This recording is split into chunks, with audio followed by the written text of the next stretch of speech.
Welcome to the Sangani Show, where we will talk about everything health, wealth, and wisdom. I came to the US in 1983 from Mumbai, India with $10.45 in my pocket and with a big dream in my heart. Now, I'm a practicing cardiologist, a businessman, an entrepreneur, life mentor, and most importantly, a dad. I have lost some, I won some. But every time I lost or won, I learned even more. And my success has not been easy, but finally I made it. And my next mission is to help you do the same. Learn from my experiences, and that is life is a business. Hello, and welcome to the Sangani Show. My name is, well, you guessed it, Dr. Bharat Sangani, your favorite doctor and the host. Today I have a very interesting personality joining us. What he does didn't even matter, relatively speaking, before 2018. He is a guy who found the need that came out of a new way of thinking. The new way of thinking happened on the part of the governments across the world. When we sign up, we go on the web, we do whatever we do, and we have our information transmitted or is collected by whichever website or wherever we go, and we call it ourselves consumers.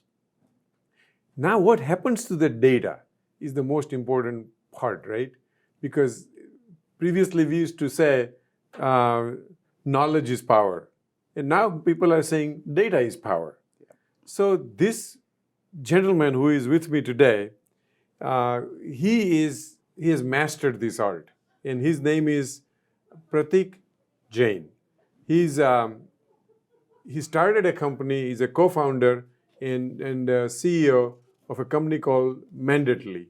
Now there is a meaning to this Mandately, like mandate, but we'll let him explain that to us. Okay, just a little bit of background on him. It's some of this stuff you and I would never understand because we are not data people. I am a doctor, so I touch people, I take care of patients, and I do a little bit of business here or there. But what he does, he tries to protect the organizations, he tries to protect us, and let's see how he does that. So Prateek is a visionary leader with Mandately, driving transformative advancements in modern compliance operations. So when the companies are gathering the data, they have to comply with certain rules and regulations, and he's going to explain to us how those governances, rules and regulations that came in place. Then if he has been to the big four, we all know who these big four companies are. He has been to those companies and he understood the intricacies of the governance, risk, compliance, etc., etc. And he said, let me just start my own company. And then here we are. We have a visionary leader trying to create a very unique set of business and helping us understand what data means. So Prateek, as a doctor, I did as best as I could to explain. But why don't you explain to us what exactly do you do? Okay, so first of all, before I jump in, I give my experience, right? And I think some of it you have already covered. But I have 20 years of experience overall in security and compliance domain. I helped clients achieving their compliance goals and their initiatives, specifically in the IT SOX compliance. That's how it started, right? Way back in 2004 timeframe. And then my over a period, I gained a knowledge of compliance, right? How to deal with these different compliances. At that time, privacy wasn't there as much. It was SOX compliance. But then overall, over a period of last 6 years, where privacy is at its peak because of these different regulations, and now right now we are so much digitally connected that we are giving our data to anyone, right? In order to kind of do some businesses or interact with businesses, we have to provide our data. Now, what happens with that data is something that these privacy regulations are making sure that it is protected in right way. So over a period of last 6 years, I have involved in helping clients automating their privacy programs or setting up their privacy programs. And that created a need. I see a need that there is a lot of manual intensive work that goes in to manage their privacy programs, and that is the reason, and that's a start of Mandately as a privacy compliance software where we are managing these privacy mandates through a privacy compliance software, and we named our company as Mandately.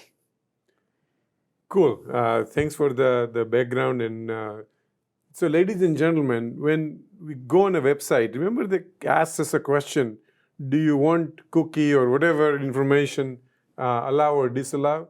That's part of what he is trying to protect. That's our data that we are trying to protect from how it is being used or where it is being used. Right. Am I correct? Right, exactly. So if you look at, it's not just the cookie part. Cookie is just one piece of the information, which unknowingly you just accept that banner, and then there are files placed on your computer and keep track of it. I can give you one example of it. I think it hit everyone's life. You are searching on Google about shoes, right? And then you will keep on getting ad either on Facebook or any other social media platform. So how do they know that you are looking for shoes, right? So that is something that personal data is collected with the medium of cookies. But then not only that, there are different forms that you fill on the website. There are other personal data that business need for their purposes. That's not a problem. The problem is whether they have taken your consent, right, when they are using the data. You should know as a consumer, there should be a transparency by business that how they are processing their data, how they are using your data, how they are sharing their data, or how are they selling your data or not, right? So this is all through your privacy policies. Like cookie banner is one of them, where you are being transparent that why you are taking or what cookies you are placing it. Now it becomes that it's your decision that whether I accept or reject. So should I accept or should I reject? What is the right thing to do? So if you look at the cookie banner, you will see that you have functional cookies, you have marketing cookies, you have analytic cookies.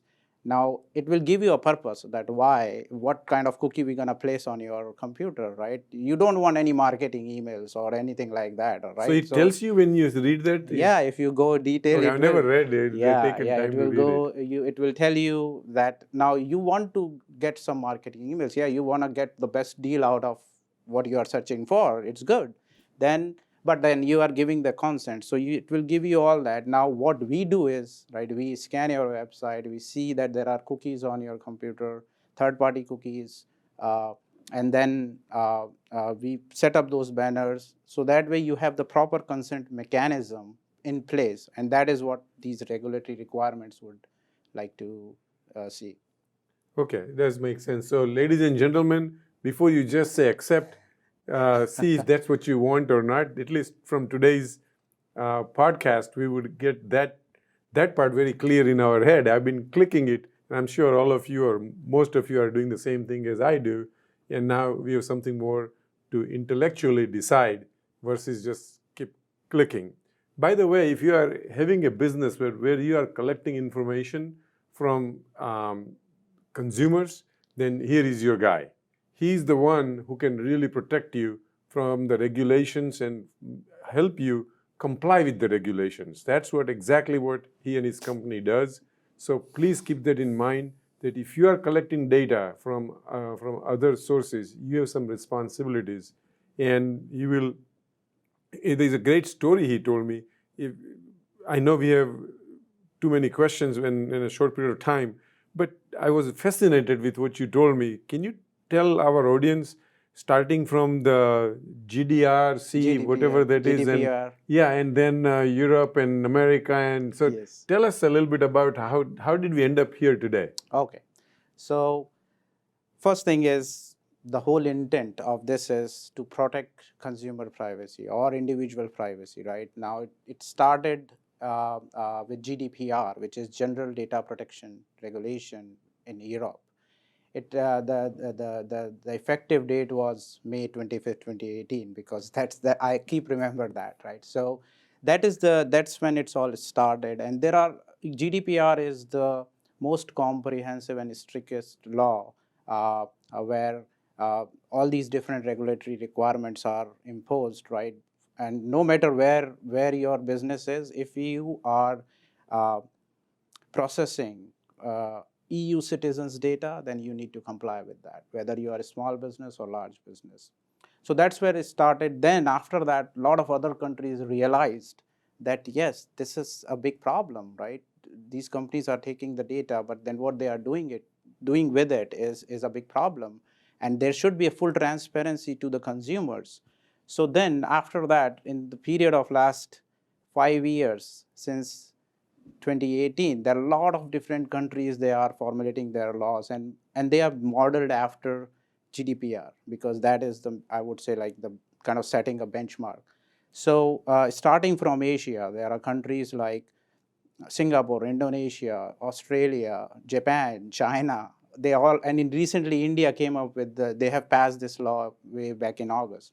Now, if you move further, then Europe definitely is, but in Africa also, you will see Nigeria has its own law, Ghana, South Africa, and then move towards further in Central and South America, Argentina, Brazil has a data privacy law as well, and uh, and then in US.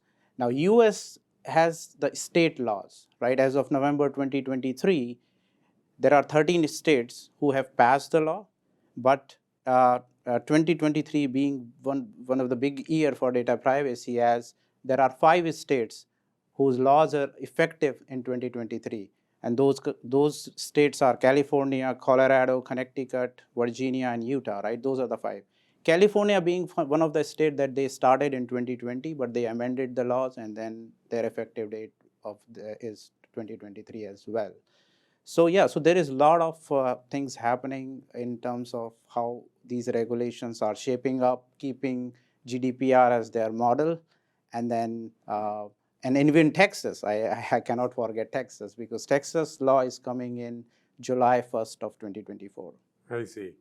So, dovetailing to that very nice history that you just gave us and educated us. So, if I have business in Texas, do I have to follow the other states' laws or other countries' laws? How does that work? Yes. So it depends, right? So it depends on your, first of all, your business, right? And typically, like if you see either a country law or US state law, there are certain criteria. And the criteria is not or determined by uh, uh, where your business is located. It is all dependent by how many number of resident of, let's say, particular state or citizens of a country you are processing. So give you an example is for California, for example, if you are processing a personal information of California resident, and if that number is 100,000, then yes, you need to comply, right? So no matter where you are located, you need to comply, right? And there are certain revenue thresholds also, like in the US particularly, California and Utah has a revenue threshold, which means that if the business is $25 million in a revenue annually, then they have to comply, plus these conditions like how many personal data information you are processing about the residents of California, for example, or are you driving 25% or 50% of revenue by selling the data of California residents, right? So that is just an example, but what I'm trying to say here is that these laws are not determined by the business location, but it is determined by what amount of data you are processing.